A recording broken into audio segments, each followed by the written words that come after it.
जैसा कि मैंने आपसे प्रॉमिस किया था कि हिंदी पेपर की पूरी तैयारी करवा देंगे, वो भी आपकी 22 फरवरी की, ठीक है? तो आप लोगों ने बहुत सारा प्यार दिया, बहुत सारा प्यार दे रहे हैं और मुझे पता है कि ऐसे ही प्यार देंगे और आपसे हाथ जोड़कर एक विनती है कि अब आप लोग पढ़ना शुरू कर दीजिए और थोड़ा अपने इस बड़े भाई शिवम पर भी थोड़ा अपना प्यार दिखाइए, थोड़ा भरोसा बनाइए। मैं आपसे ये प्रॉमिस करता हूँ और खुली चुनौती के साथ जो हम पेपर आपके लिए बनाएँगे, दिन-रात मेहनत करके बनाते हैं। कभी मैं आपको इस स्टूडियो का टूर टूर करवाऊँगा। इसमें केवल मैं रहता हूँ, भाई साहब हमारे फ्लैट है, अपना है, ठीक है ना? उसके बाद किचन है जहाँ पे मैं अपना खाना बनाता हूँ, खाना खाता हूँ और उसके बाद हमारा एक रूम है। इसी में अपना पढ़ने का एक तरफ है, एक तरफ आपका काम करने का, एक तरफ सोने का, कैमरा लगा है, डिजिटल बोर्ड लगा है, कॉपी-किताब और कुछ नहीं रहता। सच में बता रहा हूँ केवल आपके लिए। मतलब ये है कि हाँ यार, हमारे बच्चे क्योंकि देखिए हम देखते हैं कि यार लोग आते हैं कहते हैं कि यार हमने पढ़ा के 95 दिलवाया। तो भाई हमारा भी तो कम से कम इतना आपके ऊपर हक रहे। मैं भी बोल पाऊँ यार कि हाँ, जो मैंने इतना आपके लिए पैसा लगाया है, ये सूल हुआ कि मेरे बच्चे भी पढ़ के बोर्ड एग्ज़ाम 2024 में ये जो 2024 दिखाई दे रहा है 95% या 85% स्कोर किए हैं कम से कम वो हम बोल पाए इसके लिए आपको क्या करना है तैयारी करना है हम वो पेपर आप तक पहुंचाएंगे वो चीज आप तक डिलीवर करेंगे जो आपके बोर्ड में 22 फरवरी को आएगा हिंदी ही नहीं आपको मैं बायोलॉजी भी दूंगा आपको मैं फिजिक्स भी दूंगा आपको मैं केमिस्ट्री भी दूंगा ठीक है ना? इंग्लिश भी मैं दूँगा। मतलब अब आपको वो चीज़ लेना है जो आपके बोर्ड में आएगा, ठीक है ना? और बहुत ज़्यादा आप अन्य चीज़ों के चक्कर में मत पड़िएगा, ठीक है? जो पढ़े अच्छा पढ़ें और वही पढ़े जो आपके पेपर में आए, ठीक है? बहुत सारा आएँगे, ज्ञान देंगे, चले जाएँगे, लेकिन जब पेपर में जाएँगे सब कुछ धुआँ-धुआँ। भाई धुआँ-धुआँ यार आग लगा देंगे एकदम, आग लगा देंगे इस बार पेपर में टेंशन ना लो 2024 में। तो 100 नंबर का पेपर है, आज का पेपर कोड क्या है? 302 HEM पेपर कोड है। अब यहाँ से आपके संभावित प्रश्न भाई साहब एकदम हूबहू प्रश्न आने वाले हैं और देख लीजिएगा छूटेगा नहीं। एक भी प्रश्न आपके पेपर में छूटेगा नहीं, चिंता मत करिएगा। सबसे पहले आपके पास यहाँ पे दिया रहेगा कुछ निर्देश दिया रहेगा। निर्देश में देखिए क्या दिया है आपको? प्रारंभ के 15 मिनट क्या? प्रारंभ के जो 15 मिनट हैं, आपको प्रश्न पत्र पढ़ने के लिए क्या रहेंगे? निर्धारित रहेंगे। ठीक है ना? इस प्रश्न पत्र में कितने खंड हैं? 2 खंड रहेंगे। एक खंड क रहेगा, दूसरा क्या रहेगा? खंड ख रहेगा। दोनों खंडों का उत्तर देना आपको क्या अनिवार्य रहेगा और यहाँ पे 3 घंटे 15 मिनट का आपको क्या दिया जाएगा? टाइम दिया जाएगा। आपसे मैं प्रॉमिस कर रहा हूँ, 100 में 100 ठोक कर आओगे। फिर एग्जामिनर इसमें से कम आपका 80 से 95 नंबर तो दे ही देगा। ठीक है ना? चिंता मत करिएगा, पूरा-पूरा आप करके आओगे। सबसे पहले हम लोग खंड क को शुरू करेंगे। सबसे पहले किसको शुरू करते हैं? खंड क के प्रश्नों को करते हैं यहाँ पे। खंड क का प्रश्न बोल रहे हैं यहाँ पे, आचरण की सभ्यता निबंध के लेखक है। तो जो आचरण की सभ्यता है, इस निबंध के लेखक कौन है? अध्यापक पूर्ण सिंह। अब चाहे आप रट लो, चाहे कुछ भी करो, सीधा बोलो कि सर आचरण सभ्यता के निबंध के लेखक अध्यापक पूर्ण सिंह जी हैं। कौन है? अध्यापक पूर्ण सिंह जी हैं। उसके बाद अगला यहाँ पे ख वाला प्रश्न, हिंदी नई चाल में ढली, यह कथन किस लेखक का है? तो सर जो हिंदी नई चाल में ढली, यह कथन था भारतेंदु हरिश्चंद्र का। सर किसका था? भारतेंदु हरिश्चंद्र का एक कथन कहा गया है न हिंदी नई चाल में ढली। यह कथन किसका था? भारतेंदु हरिश्चंद्र का था। ठीक है, रट लीजिए। उसने कहा था जो कहानी है, उसने कहा था क्या है? कहानी है। लेखक कौन है? लेखक कौन है? तो वो है गुरुजी चंद्रधर शर्मा गुलेरी। चंद्रधर शर्मा गुलेरी उसने कहा था कि क्या है? लेखक है। कौन है ये? लेखक है। उसके बाद आ जाइए घ पे। चिंतामणि। चिंतामणि गुरुजी ये क्या है? तो यह एक निबंध संग्रह है। कभी-कभी पेपरवा में पूछा जाता है कि चिंतामणि निम्नलिखित में से क्या है? तो गुरुजी चिंतामणि जो है ना एक निबंध संग्रह है और निबंध संग्रह के लेखक कौन है? रामचंद्र शुक्ल। कौन है? रामचंद्र शुक्ल जी हैं। किसके हैं? चिंतामणि निबंध संग्रह के क्या है? लेखक है। उसके बाद यहाँ पे अंग वाला प्रश्न है, कलम का सिपाही के रचनाकार है। तो जो कलम का सिपाही है इसके रचनाकार है अमृत राय। कौन है गुरुजी? अमृत राय जो है वो है कलम के सिपाही के रचनाकार का नाम क्या है? अमृत राय है। अमृत राय कौन है? कलम के सिपाही के रचनाकार है। कौन है? अमृत राय जी हैं। दूसरे का क नंबर यहाँ पे अब आएगा। देखिए पहले में 5 बहुविकल्पी, दूसरे में भी 5 बहुविकल्पी, ठीक है। प्रिय प्रवास के रचयिता है सर, प्रिय प्रवास जो है इसके रचयिता है अयोध्या सिंह उपाध्याय हरिऔध। एक चीज आपके पेपर में आता है कि निम्नलिखित में से प्रिय प्रवास है, निबंध है, कहानी है, ठीक है ना, उपन्यास है, तो कमेंट बॉक्स में छाप दीजिए क्या है। इस पे एक बना हुआ प्रश्न है, आप जाके उठा के पेपर देखेंगे। निम्नलिखित में से छायावाद के कवि हैं, तो छायावाद के कवि कौन है? तो छायावाद के जो कवि माने जाते हैं मुकुटधर पांडे जो माने जाते हैं, वो क्या माने जाते हैं? छायावाद के कवि माने जाते हैं। उसके बाद अगला प्रश्न यहाँ पे ग वाला देखिए, निम्नलिखित में से कौन सा कवि छायावाद युग का नहीं है?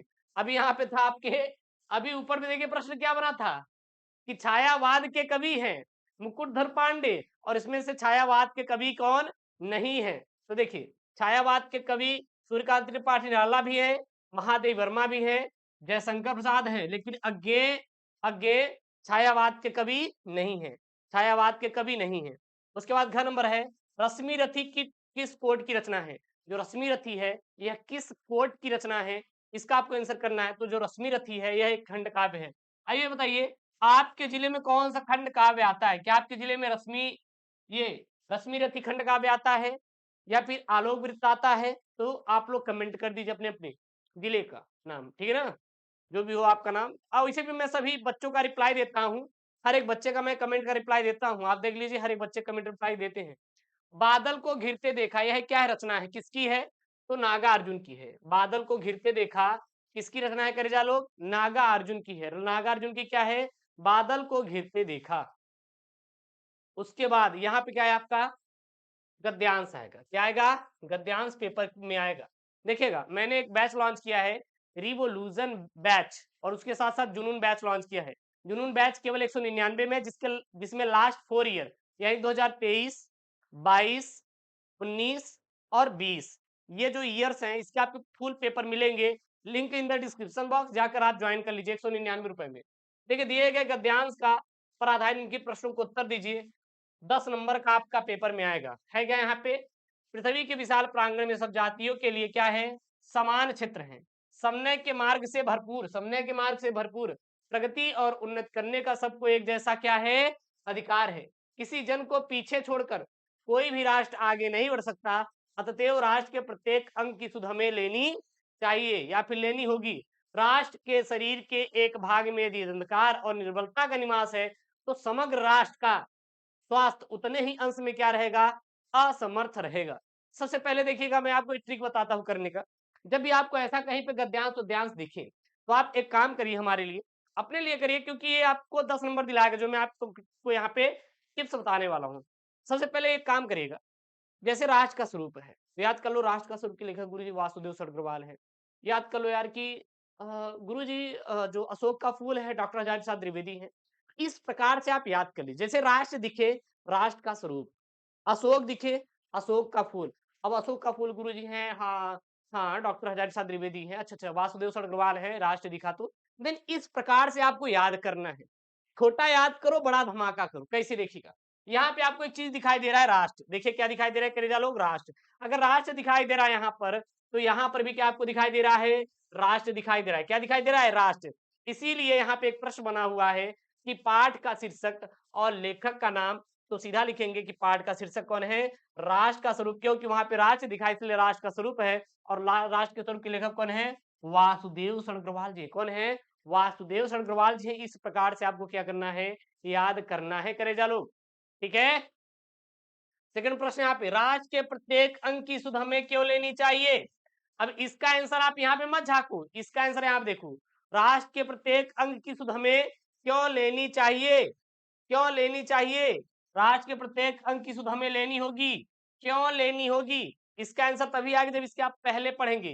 किसी जन को पीछे छोड़कर, किसी जन को पीछे छोड़कर कोई भी राष्ट्र आगे नहीं बढ़ सकता, अतएव मतलब इसलिए राष्ट्र के प्रत्येक अंग की सुध हमें लेनी होगी।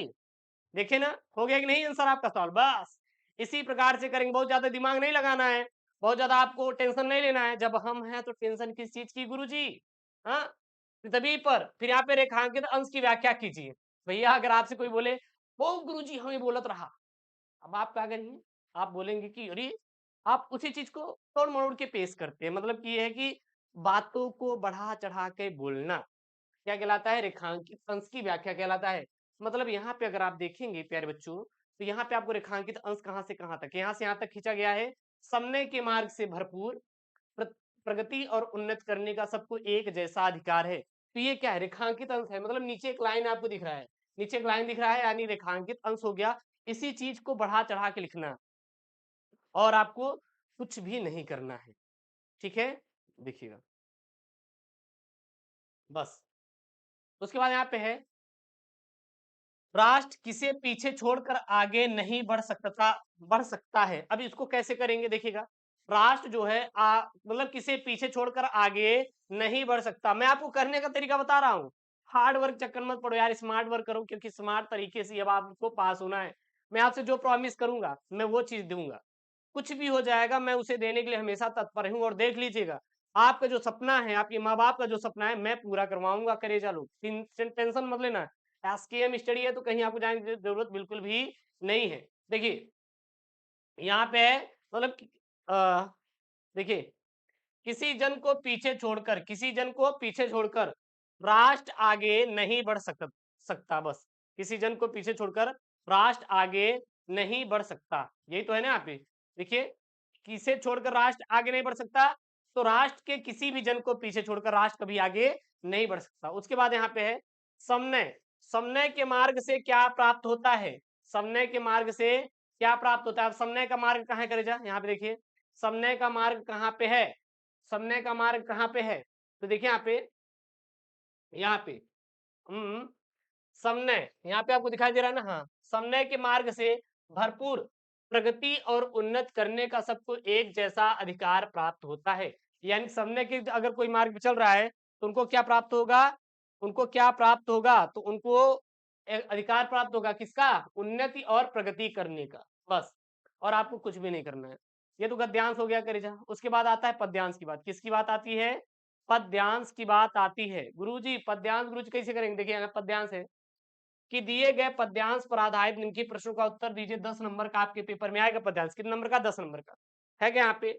जलद के फूटे कितने उस दीप कच्छप डूबे उतर आए, किंतु वह खड़ी रहे दृढ़ मूर्ति अभ्युदय का कर रही उपाय।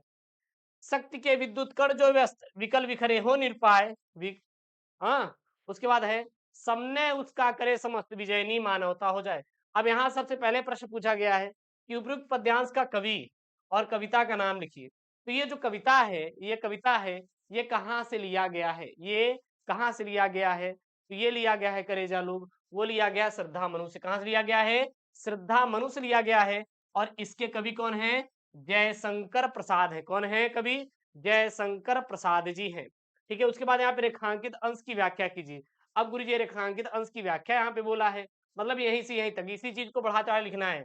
सबने उसका करे समस्त विजयनी मानवता हो जाए, अर्थात लिख देंगे, क्या लिख देंगे इसका? सॉरी यार, इसका आप क्या लिख देंगे? इसका आप क्या लिख देंगे? इसका आप क्या लिख देंगे? इसका आप सीधा लिख दीजिएगा कि मेरे और तुम्हारे रूप में यह मानवता आज भी सुदृढ़ मूर्ति के समान खड़ी हुई अपने नवीन उत्थान का प्रयास कर रही है, बस। और आपको कुछ भी ज्यादा लिखने की जरूरत बिल्कुल भी नहीं है।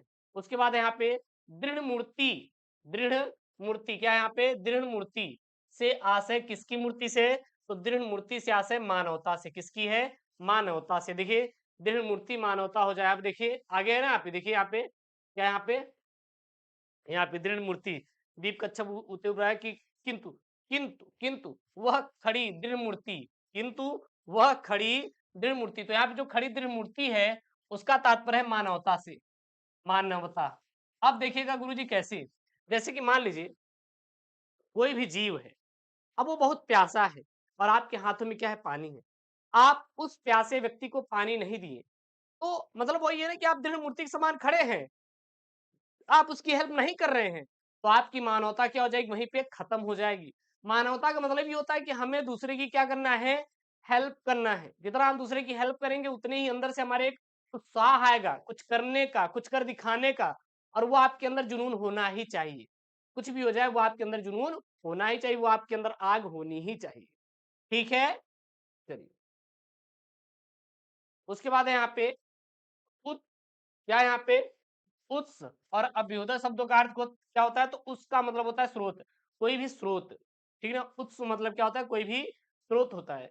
और द्वीप और यहाँ पे अभ्युदय का अर्थ क्या हो जाएगा, नवीन उत्थान, मतलब कोई नया चीज बन रहा है। द्वीप कच्छप में कौन सा अलंकार है, द्वीप कच्छप में कौन सा अलंकार है, द्वीप कच्छप में द्वंद्व समास है, यानी द्वंद्व अलंकार है। उसके बाद आपका प्रश्न नंबर 5 आएगा, यह पेपर में 5 नंबर का आएगा। कितने नंबर का आपके पेपर में आएगा, 5 नंबर का। देखिए प्रश्न क्या आएगा, निम्नलिखित में से किसी एक लेखक का साहित्यिक परिचय देते हुए उनकी प्रमुख रचनाओं का क्या कीजिए, उल्लेख कीजिए। आपको 80 शब्दों में देना है। कितने, 80 शब्दों में। आने वाले वीडियोस में मैं हर एक करवा दूंगा जीवन परिचय, आप बिल्कुल चिंता मत करिएगा। यहाँ पे आपके वासुदेव अग्रवाल, डॉक्टर हजारी प्रसाद द्विवेदी और डॉक्टर एपीजे अब्दुल कलाम। तो यहाँ पर मैंने लिया है वासुदेव अग्रवाल का संक्षिप्त परिचय।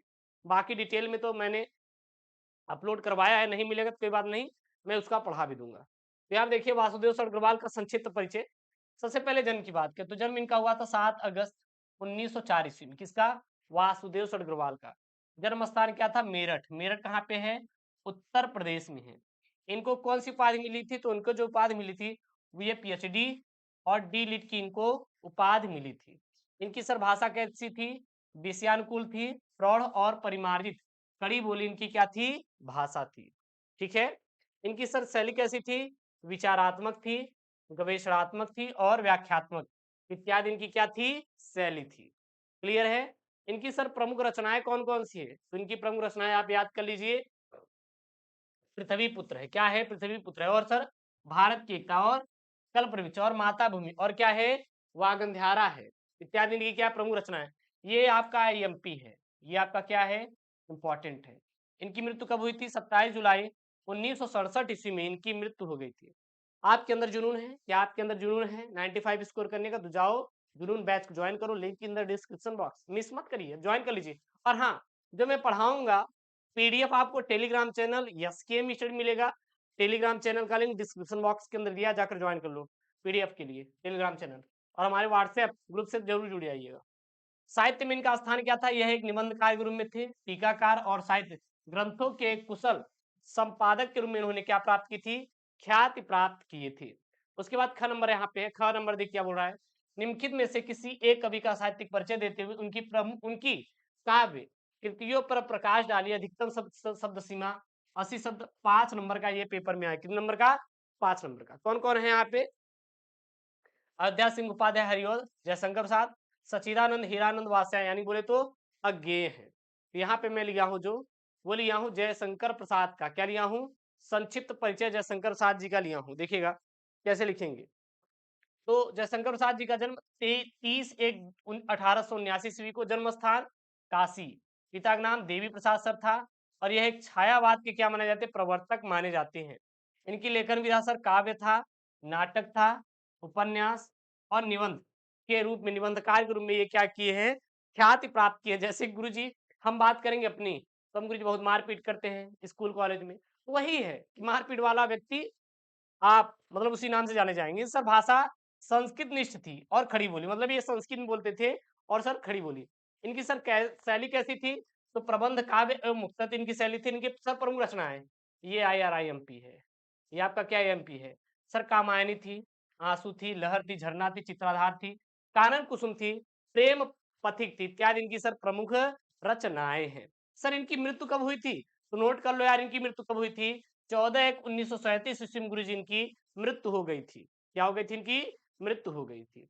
उसके बाद 6 नंबर प्रश्न, यहाँ पे छठा प्रश्न देखिए क्या है, पंचलाइट अथवा ध्रुव यात्रा, ध्रुव यात्रा कहानी का सारांश लिखिए।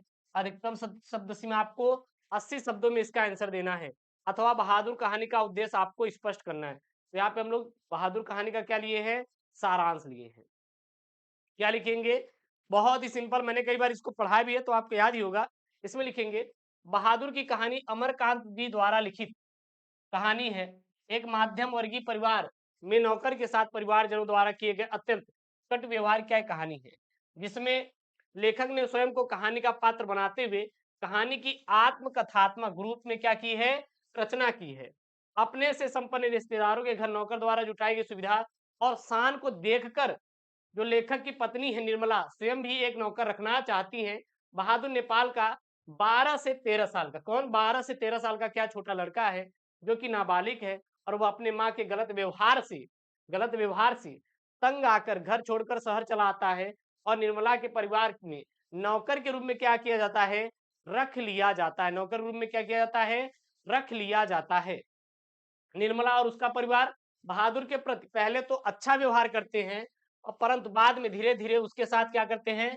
कठोरता बरतने लगते हैं और उससे घर का क्या करते हैं? सारा काम करवाते हैं। इसके साथ ही उसे गाली-गलौज, मार-पीट करते थे और झूठी चोरी का इल्ज़ाम लगाकर उसे अपमानित भी किया जाता है और मारा-पीटा भी जाता है या फिर जाता था। अंततः बहादुर जो है घर छोड़कर चला जाता है। अब परिवार के सभी सदस्य उसे क्या करते हैं?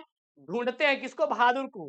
क्योंकि उसके बिना कोई भी काम नहीं होता था, क्योंकि घर के सभी लोग आराम के क्या हो चुके थे? आदी हो चुके थे और बहादुर की अनुपयोगिता देखकर सभी अब अपना घरेलू काम करने से क्या करते थे? घबराते हैं और बहादुर के घर छोड़ जाने पर वे सभी क्या करते हैं?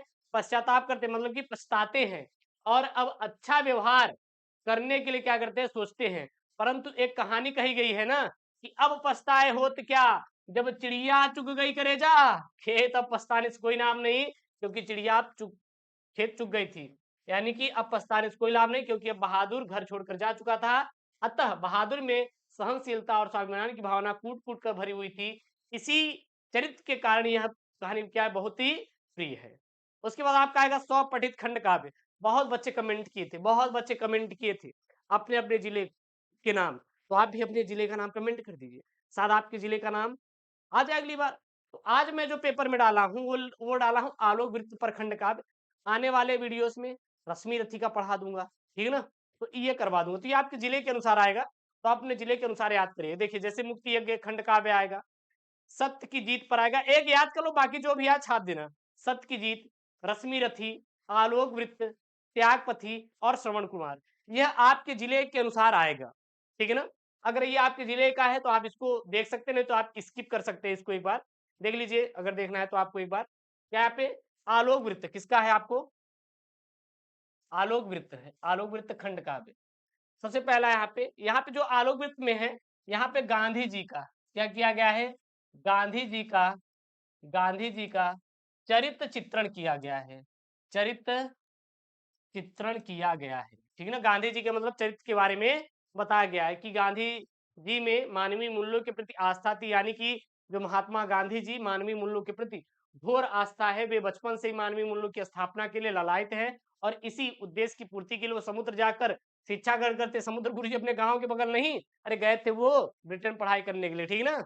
यही है मातृपितृ भक्त। यानी कि जो गांधी जी थे ये अपने माता पिता को बहुत मानते थे, बहुत उनसे प्यार करते थे। बस उसके बाद राष्ट्र प्रेम मतलब कि महात्मा गांधी जी के अंदर राष्ट्र के प्रति बहुत ही प्रेम था और भारत के प्रति अटूट प्रेम था। इसलिए उन्होंने वकालत छोड़कर उन्होंने भारत की क्या की? सेवा की। हरिजनों द्वारा मतलब कि गांधी जी ने जो हरिजन समाज था, छुआछूत की भावना थी सभी के बीच, मतलब कि उन उनको लेकर सब लोग छुआछूत मान देते थे। तो उन्होंने इस चीज को क्या किया? दूर किया, मतलब छुआछूत को मिटाया और उन्होंने गले लगाया। यानी कि हरिजन समाज का क्या किया? उन्होंने उद्धार किया। स्वदेशी वस्तु व खादी को मतलब जो गांधी जी थे वो स्वदेशी कपड़े पहनते थे और सबसे ज्यादा बढ़ावा किसको दिए? खादी को दिए, बस। और आपको कुछ नहीं करना। देखिए 50 नंबर क्लियर, 50 नंबर सॉल्व हो गया। आपका ये बताइए, मैं आपसे पूछ रहा हूँ, क्या खड़े खड़े 50 नंबर सॉल्व हुआ कि नहीं? एक बार आप कमेंट बॉक्स में छाप दीजिएगा। ये मत कहिएगा कि नहीं गुरुजी हो गया ना। तो मैं वही कहता हूँ कि जो मैं करूंगा यार बेहतर करूंगा। आप बिल्कुल भी चिंता मत करिए, जो मैं लाऊंगा वो बेहतर लाऊंगा और ऐसा बेहतर लाऊंगा कि आपके बोर्ड में पूरा का पूरा लड़ेगा, एकदम एकदम लड़ेगा यार, लड़ेगा। यही यही लड़ेगा एकदम। यहाँ पे आपका खंड ख क्या है? क्या है गुरु? खंड ख है गुरु। इसमें देखिए क्या बोल रहा है? 8 का कब बोल रहा है? दिए गए संस्कृत गद्यांश में से किसी का एक का ससंदर्भ सहित हिंदी अनुवाद कीजिए। मतलब दो रहेंगे, उसमें से कोई एक ही करना रहेगा। तो यहाँ मैं केवल एक ही कर रहा हूँ। 7 नंबर के पेपर में आएगा क्या? यहाँ पे अतकैह शकुनि सर्वेशम से लेकर कहां तक है? राजा महम न रोचते। तो ये आपका क्या है? संस्कृत का गद्यांश है। संस्कृत का गद्यांश एक बार स्क्रीनशॉट करना है तो कर लीजिए। उसके बाद इसका क्या है? संदर्भ है। देखिए संस्कृत वाला थोड़ा आपको फोकस करना पड़ेगा। संस्कृत को ज्ञाता होता नहीं है, नहीं तो आप कहेंगे गुरु जी आप तो संस्कृत ज्ञाता है क्या? नहीं, हिंदी आती, संस्कृत देखिए नहीं आती, गलत वलत हो जाएगा तो आप कमेंट में करिए, देंगे कहेंगे गुरु जी वाह आपको ये संस्कृत नहीं आती, सीख लो। ठीक है ना भैया, मुझे नहीं आती देखिए संस्कृत, मैं सीधा एकदम स्पष्ट तौर पे बताऊंगा, मुझे नहीं आती, इसको आप देख लीजिए। तो सबसे पहले संदर्भ, संदर्भ में क्या लिखेंगे, प्रस्तुत गद्यांश हमारी पाठ्य पुस्तक संस्कृत दिनदर्शिका के जातक कथा पाठ के उलुक जातकम से क्या है उद्धृत है, यानी कि जो संस्कृत दिनदर्शिका के एक जातक कथा नाम पाठ है वहां से ये लिया गया है। ठीक है ना। यहाँ पे अनुवाद अगर देखेंगे तो इसका अगर पूरा संस्कृत का अगर अनुवाद देखना है तो अनुवाद में सीधा लिखेंगे कि तुम्हारा उल्लू का राजअभिषेक मुझे अच्छा नहीं लगता। उल्लू का राजअभिषेक कर रहे हो, बताओ, वो चूतिया है उल्लू, ऐसा ये बोल रहे हैं। इस क्रोधहीन का मुख देखो, क्रोध की अवस्था में कैसा होगा, मुझे वह मुझे अच्छा नहीं लगता, मुझे अच्छा नहीं लगता। कौन? उल्लू। नहीं यार, उल्लू नहीं चिल्लाता, कोई और चिल्लाता है, ठीक ना, आई थिंक जो, हाँ। और कहकर चिल्लाता हुआ आकाश में उड़ गया, उल्लू ने भी उड़कर उसका पीछा किया कि यार तेरी वजह से मैं आज राजा नहीं बन पाया। ठीक है ना। और फिर यहाँ पे है, तब से लेकर वे दोनों एक दूसरे के शत्रु हो गए। शत्रु मतलब समझ रहे हैं ना, हाँ समझ रहे हैं। और पक्षी भी स्वर्ण हंस को राजा बनाकर वो चले गए। उसके बाद आपका श्लोक आएगा, देखिए क्या आएगा, करे चलो, श्लोक आएगा। अब ये श्लोक कितने नंबर का आएगा आपका, 7 नंबर का आपके पेपर में श्लोक आएगा। ये कितने नंबर का आपका, 7 नंबर का आपके पेपर में श्लोक आएगा। क्या है, परोक्षे कार्य हंतरम प्रत्यक्षते प्रियवादिनम वर्जतन त्रांसिम मित्रम विस्कुंभम पयोमुखम। तो ये क्या है, देखिए मुझे संस्कृत नहीं आती, आप समझ लो गुरुजी, आप तो सीओ मिश्रा है तो मिश्रा के पंडित हो गुरुजी, आपको संस्कृत नहीं आती। हाँ, बस वही समझ लो आप, हाँ जो समझ रहे हैं, ठीक है ना। तो यहाँ क्या है, संदर्भ है, इसका संदर्भ लिखना है। तो संदर्भ में क्या लिखेंगे, यह श्लोक संस्कृत दिनदर्शिका के सुभाष रत्नान शीर्षक पाठ से क्या है, अवतरित है, यानी कि लिया गया है। इसका अनुवाद क्या हो जाएगा, जो पीठ पीछे काम बिगाड़ने वाला हो, यानी कि परोक्षे कार्य हंतरम, हाँ, पर सामने मीठा बोलने वाला हो, यानी कि प्रत्यक्षे प्रियवादिनम, प्रियवादिनम, यानी कि परोक्षे कार्य हंतरम मतलब जो पीछे, जो पीठ पीछे काम को बिगाड़ने वाला हो, प्रत्यक्षे प्रिय वादिनम यानी जो सामने आपके सामने मीठा बोलता हो, वर वर्जये वर्जये वर्जये तांस दिशम मित्रम, यानी कि ऐसे मित्र को उसी प्रकार छोड़ देना चाहिए जिस प्रकार बीस कुंभम पयोमुखम, यानी कि हम लोग विष से भरे हुए घड़े को, जिसके ऊपर ऊपरी भाग में क्या रहता है, दूध रहता है, उसको हम लोग क्या करते हैं, छोड़ देते हैं। उसी प्रकार ऐसे मित्र को आपको छोड़ देना चाहिए। उसके बाद आपका 9वां जो प्रश्न है यहाँ पे वो आएगा मुहावरा, क्या आएगा, मुहावरा और लोकोक्ति आएगा। 2 नंबर का आपके पेपर में आएगा, 4 रहेगा, 1 का आपको देना रहेगा। ये तो आप ऐसे ही कर लोगे यार, 9 भी पढ़ो रहोगे तब वो हो जाएगा। 1 शॉर्ट वीडियो में करवा दूंगा, आप चिंता मत करिएगा। यहाँ पे है, जले पर निमक छिड़ना, आंख का तारा होना मतलब कि अति प्रिय होना, अपना उल्लू सीधा करना मतलब अपनी बातों को मनवाना, हवा से बातें करना मतलब बहुत तेज से चलना। तो आप केवल एक ही मैं लिया हूँ, आंख का तारा होना मतलब अत्यंत प्रिय होना। अर्थ लिखेंगे अत्यंत प्रिय होना, एग्जामिनर 1 नंबर देगा। उसके बाद वाक्य प्रयोग लिखेंगे 1 नंबर, टोटल कितना, 2 नंबर। वाक्य प्रयोग क्या लिखेंगे, राकेश अपने घर में अकेला बेटा होने के कारण अपने माता पिता की आंखों का क्या है, तारा है। तो ये हो जाएगा, बिल्कुल इसकी चिंता मत करना। उसके बाद 10वां नंबर आएगा आपका, अपठित गद्यांश करे जा लोग, अपठित गद्यांश। और जो अपठित गद्यांश है, ये हम आपको ऐसा अप्रोच, ऐसा ट्रिक बताऊंगा कि बिना समझे हुए, बिना दिमाग लगाए हुए कर लोगे, गारंटी हमारी है, मैं आपसे प्रॉमिस कर रहा हूँ, मैं इसको करवा दूंगा, आप चिंता मत करना।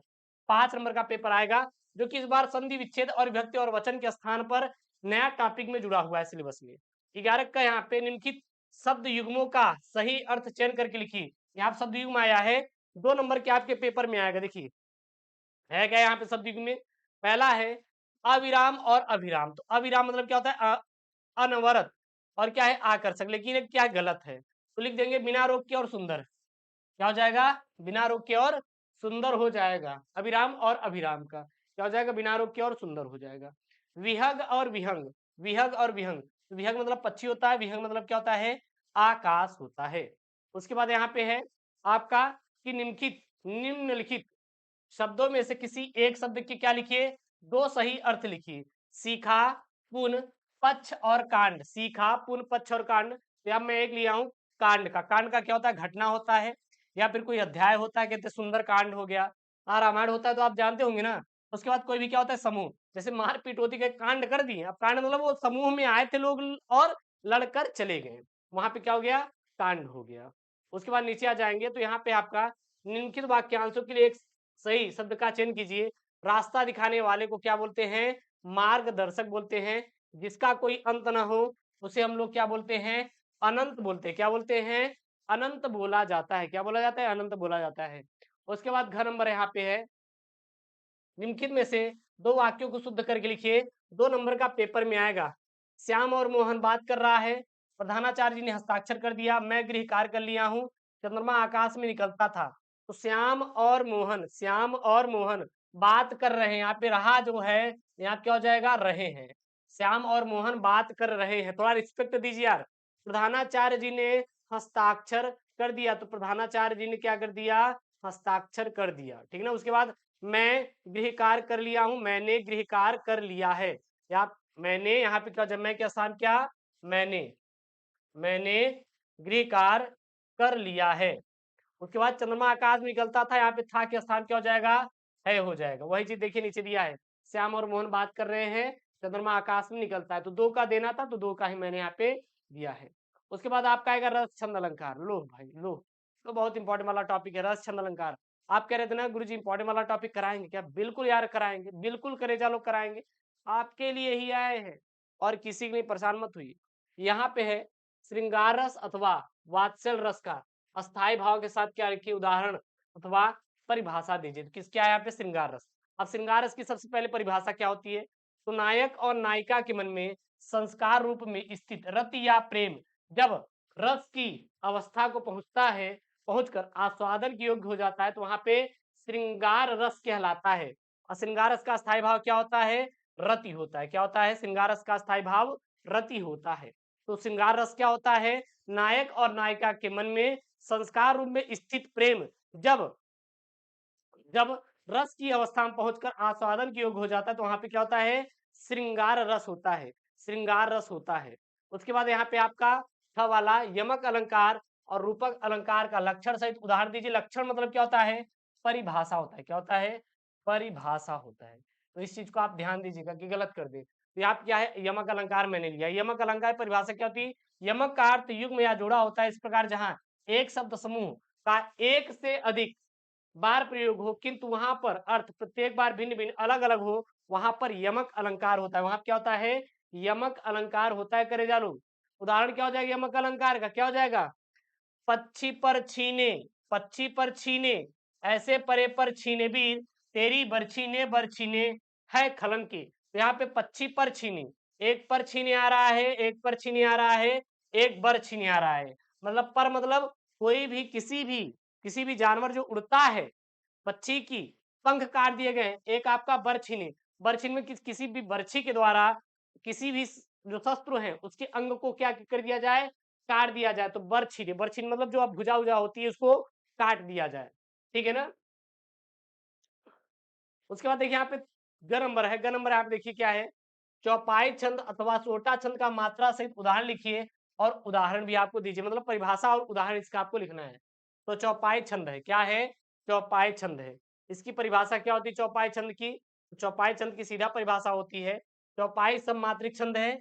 इसमें 4 चरण होते हैं, प्रत्येक चरण में कितनी कितनी मात्राएं, 16 मात्राएं होती है, और अंत में क्या होता है, गुरु होता है। उदाहरण क्या हो जाएगा, निरक सिद्धि साधक अनुरागे सहज स्नेह सराहन लागे, निरक सिद्धि साधक अनुरागे सहज स्नेह सराहन लागे। ये क्या हो जाएगा आपका, चौपाई हो जाएगा। उसके बाद 13 नंबर है यहाँ पे, 13 नंबर जो है वो है आपका, शिक्षा ऋण प्राप्त करने के लिए बैंक प्रबंधक को आवेदन पत्र लिखिए। अथवा में देगा कि नगर में अतिक्रमण की समस्या के निवारण हेतु महापौर को पत्र लिखिए। 6 नंबर का आपका पेपर में आएगा, 6 नंबर के आपके पेपर में आएगा, तो उत्तर में लिखेंगे सबसे पहले सेवा में। सबसे पहले आपको क्या लिखना है, सेवा में। लिखने का तरीका देखिए, हर एक मैं पेपर में चीज लेकर आऊंगा, आप चिंता मत करना। सेवा में क्या लिखेंगे, सेवा में भारतीय स्टेट बैंक प्रबंधक, क्योंकि हम किसको लिख रहे हैं, शिक्षा ऋण प्राप्त करने के लिए बैंक प्रबंधक को ऋण प्राप्ति के लिए पत्र लिख लें, आवेदन पत्र। यहाँ क्या है, आवेदन है, यहाँ पे आवेदन हो जाएगा। प्रयागराज उत्तर प्रदेश, गुरु जी आप कहाँ कह रहे हैं भैया, हम तो हैं करछना नैनी इलाहाबाद की, हमारा एड्रेस है। आइए कभी मिलने के लिए तो बताइएगा। वैसे तो मैं नैनी में रहता हूँ, यहीं पे अपना पढ़ता भी हूँ पढ़ाता भी हूँ, पहले मैं सिटी मेन सिटी हम में रहता था, लेकिन वहाँ पे क्या हुआ कि रूम नहीं मिला और फिर वहाँ पे एडजस्टमेंट नहीं हो पाया, क्योंकि आप जानते हैं सिटी में, और फिर वहाँ पे बहुत ही ज़्यादा महँगा रेंट मुझे 1 बीएचके पड़ रहा, तो देन मुझे यहाँ पे शिफ्ट होना पड़ा। अब कहेंगे गुरुजी आप घर पे क्यों नहीं रहे? घर पे सारी सुविधाएँ हैं, लेकिन वो जो माहौल होता है ना, सिटी में ही आता है, क्योंकि मुझे अच्छा लगता है, ठीक है ना? यहाँ पे क्या रहता है, अपना पढ़ो, पढ़ाओ और कुछ मत करो, ठीक है? लेकिन आप लोग इतना मेहनत करिए कि आप लोगों का सिलेक्शन घर से ही हो जाए, मेरी तरह भटकना ना पड़े। उसके बाद क्या लिखेंगे? विषय। विषय, अब देखिए विषय क्या होता है गुरु? ये विषय क्या होता है गुरु? ये देखिए, ये जो विषय है, शिक्षा ऋण प्राप्त करने के लिए, यहाँ पे देखिए, यहाँ पे है ना कि शिक्षा ऋण प्राप्त करने के लिए बैंक प्रबंधक को आवेदन पत्र। तो यही जो शिक्षा ऋण प्राप्त करने के लिए होता है, यही क्या होता है? विषय होता है। ये लिखना जरूरी है, लिख दिए। उसके बाद क्या लिखेंगे? महोदय। महोदय, सेवा में सविनय निवेदन है कि मैं पिछले साल ही बीएससी पढ़ चुका, यानी कि बीएससी फाइनल ईयर हो चुका है। अब मैं बेरोजगार हूँ और मुझे रोजगार के लिए कुछ पैसे चाहिए, और मैंने ऐसा सुना है कि आपकी बैंक जो है वो ऋण दे रही है बेरोजगारों को अपना स्वयं का रोजगार करने के लिए। अतः आपसे विनम्र निवेदन है कि मुझे भी ये ऋण प्रदान करने की कृपा करें। और लास्ट में आप जोड़ सकते हैं, और आपसे आग्रह निवेदन है करता हूं कि आप इस प्रार्थना पत्र पर विचार करने की महान कृपा करें, अर्थात आप ऋण देने की महान कृपा करें। फिर धन्यवाद। फिर यहाँ पे आप दिनांक डाल दीजिएगा 16/4/2023 जो भी रहेगा।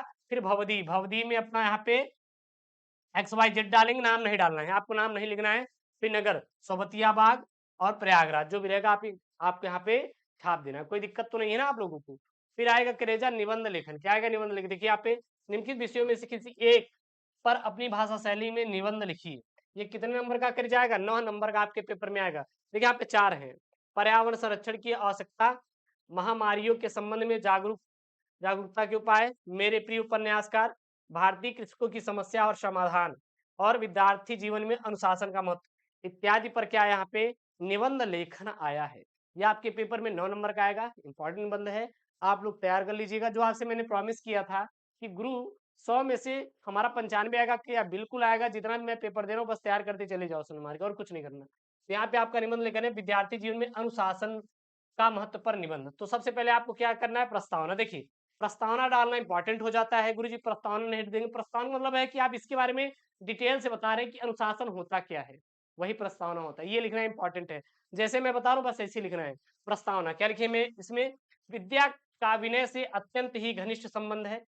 विद्या ददाति विनयम के आधार पर विद्या से ही विनय का प्रादुर्भाव होता है, यानी कि विद्या से क्या होती है? हमें विनय प्राप्त होती है। किंतु आज के देश का दुर्भाग्य है कि विद्या मंदिरों में जहां विनयशीलता का साम्राज्य होना चाहिए, वहां घोर अनुशासनहीनता अपना दानवी दामन भरा अट्टहास कर रहा है।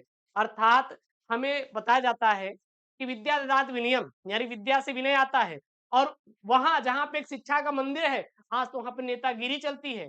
आप चले जाइए बड़े बड़े कॉलेजों में, आप अपने स्कूल में जानते हो जाते होंगे तो देखते होंगे 12वीं के बच्चे मारपीट कर रहे हैं, सर को ही गाली दे रहे हैं। तो जहां पे आपका भविष्य बन रहा है, भविष्य निर्माण हो रहा है, फ्यूचर बन रहा है, वहीं पे आप लोग क्या कर रहे हैं? गाली गलौज कर रहे हैं, मारपीट कर रहे हैं गुरु जी के साथ। तो वो क्या है? वो क्या है? आप यानी कि अनुशासनहीनता फैला रहे हैं। आपको अनुशासन का मतलब सब समझ में आता ही नहीं। विद्यार्थी का जो अनुशासन है, आप उसको जानते ही नहीं। वही चीज यहाँ पे मेंशन किया गया है, ठीक है। उसके बाद यहाँ पे अनुशासन से तात्पर्य, यानी कि अनुशासन का मतलब क्या होता है?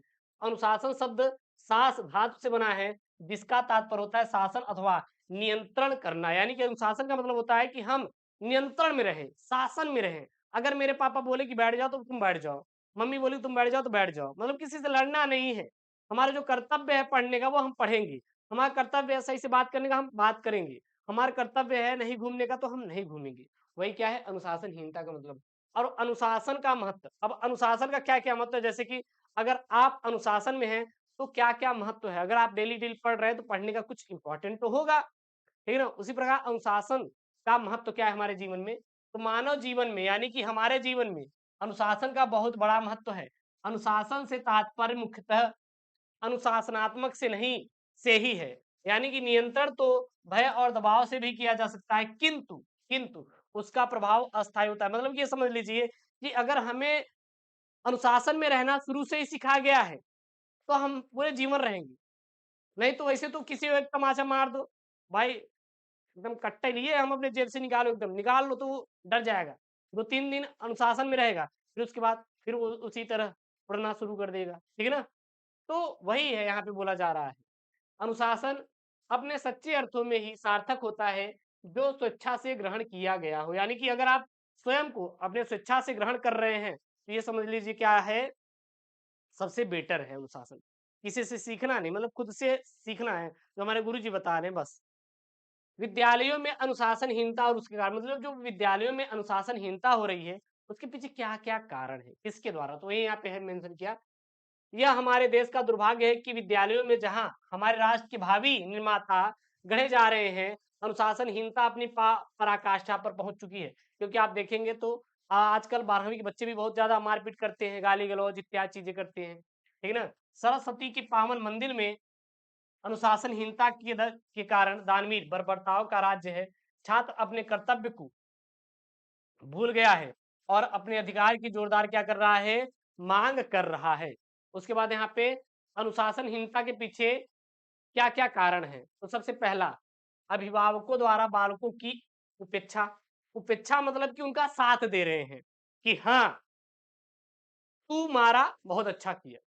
उसको तू भी बोलना सिखा देंगे कि भाई जाके टीचर से ऐसी बात करो। आजकल किसी बच्चों को कोई टीचर मार दिया एक थप्पड़, तो पता लगा घर वाले पहले पहुँच गए, हाँ? हमारे बच्चों को ऐसे मार दिया, अरे हमारे बच्चे के यहाँ पे दिमाग होता है, पागल हो जाएगा, ये हो जाएगा। भाई साहब, पहले ना जब हम लोग छोटे थे तो हमारे कुछ बहुत पिटाई करते थे हम लोगों को। जो लवकुश सर पढ़ाते हैं, आप देखेंगे क्योंकि एक नया स्टूडियो और तैयार करवा रहे हैं। नया स्टूडियो एक और तैयार हो रहा है, जल्दी वो आ जाएँगे डिजिटल पैनल पे। तो वो बहुत पीटते थे हमें कक्षा 9वीं में, कोचिंग पढ़ाते थे ऑफलाइन, बहुत पीटते थे। तो क्या हम पागल हो गए?